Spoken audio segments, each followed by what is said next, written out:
Autoimmune diseases అంటే tablets, injections, life long medicines అన్న thought immediate గా వస్తుంది కదా. కానీ ఒక ఇంపార్టెంట్ క్వశ్చన్, ఆటోఇమ్యూన్ పేషెంట్స్ కి కూడా రిహాబిలిటేషన్ అవసరం పడుతుందా?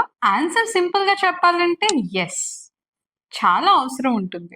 ఎందుకు, ఎలా, ఎప్పుడు అనే దాని గురించి ఈ వీడియోలో డీటెయిల్డ్ గా ఎక్స్ప్లెయిన్ చేస్తాను.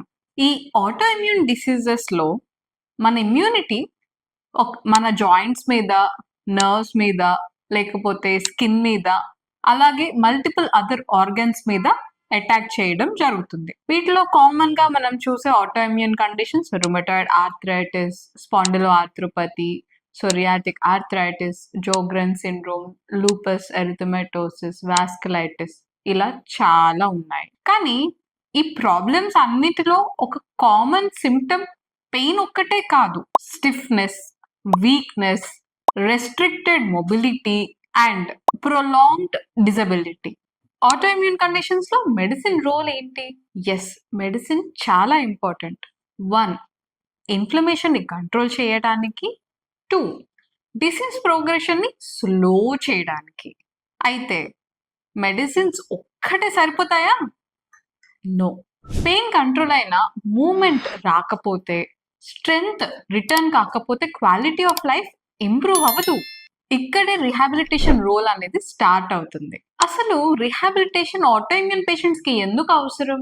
ఈ రిహాబిలిటేషన్ వల్ల 1, జాయింట్ మొబిలిటీ అనేది ఇంప్రూవ్ చేసుకోగలుగుతాం. 2, మజిల్ స్ట్రెంగ్త్ పెంచడానికి హెల్ప్ చేస్తుంది. 3, జాయింట్ స్టిఫ్నెస్ ని తగ్గించడానికి తోడ్పడుతుంది. 4, ఫెటీగ్ నీరసాన్ని కంట్రోల్లో పెట్టుకోవడానికి, అట్లాగే డైలీ యాక్టివిటీస్ ని ఈజీగా డిస్కంఫర్ట్ లేకుండా చేయడం ఎలా అనేది నేర్పిస్తుంది. సో ఆటోఇమ్యూన్ డిసీజెస్ అనేవి క్యూర్ కాకపోయినా మీ ఫంక్షనల్ ఇండిపెండెన్స్ అనేది టోటల్లీ పాసిబుల్. అంటే మీ వర్క్ మీ అంతట మీరే ఎవరి సపోర్టు లేకుండా చేసుకోగలిగే కెపాసిటీని ఇంప్రూవ్ చేసుకోవడం is always possible. Autoimmune problems లో నాకు ఇన్ఫ్లమేషన్ ఉంది, నేను ఎక్సర్సైజ్ చేయలేను, లేకపోతే చేయకూడదు అని చాలా మంది అనుకుంటూ ఉంటారు. ఇది ఎంతమంది కరెక్ట్ అనుకున్నా ఇది చాలా పెద్ద అపోహ. రాంగ్ ఎక్సర్సైజెస్ హార్మ్ఫుల్ అవ్వచ్చు, కానీ రైట్ రిహాబిలిటేషన్ ఎక్సర్సైజెస్ మీకు స్ట్రెంగ్త్ గెయిన్ చేసుకోవడానికి చాలా హెల్ప్ చేస్తాయి. రిహాబిలిటేషన్ అండ్ జిమ్ వర్కౌట్ రెండు ఒకటి కాదు. అసలు ఎప్పుడు రిహాబిలిటేషన్ స్టార్ట్ చేయాలి?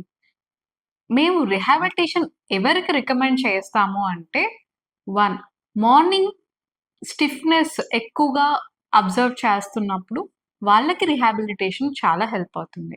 అలాగే పెయిన్ కంట్రోల్ అయినా, వీక్నెస్ అలాగే ఉన్నా, లేకపోతే డిసీజ్ ఫ్లేర్ అయిన తర్వాత మళ్ళీ దాని నుంచి రికవర్ అవ్వడానికి చాలా టైం తీసుకుంటున్నా, లాంగ్ టైం బెడ్ రెస్ట్ తీసుకున్న వాళ్ళకి రికవర్ అవ్వడానికి, అట్లాగే మూమెంట్ ఫోబియా అంటే కదలడానికి పడిపోతామేమో అన్న భయంతో కదలలేకపోయే వాళ్ళకి ఆ స్టెబిలిటీ కోసం కూడా రిహాబిలిటేషన్ రికమెండ్ చేయడం జరుగుతుంది. ఎర్లీగా రిహాబిలిటేషన్ స్టార్ట్ చేయడం వల్ల బెటర్ లాంగ్ టర్మ్ అవుట్కమ్ అనేది మనం చూడొచ్చు. In patient or observation rehab, అసలు ఇది ఎవరికి సజెస్ట్ చేస్తాము?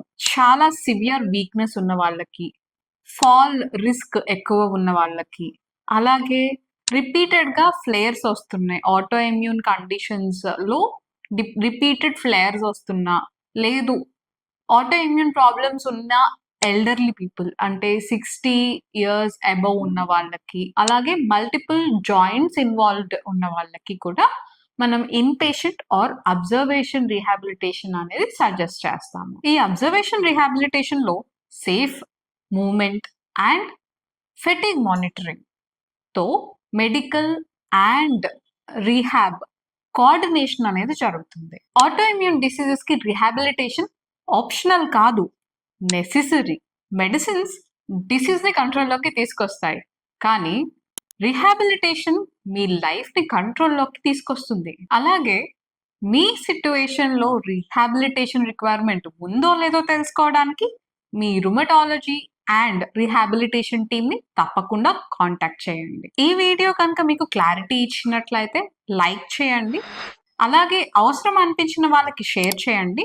అండ్ మరిన్ని ఇటువంటి రుమటాలజీ అప్డేట్స్ కోసం సబ్స్క్రైబ్ చేయండి.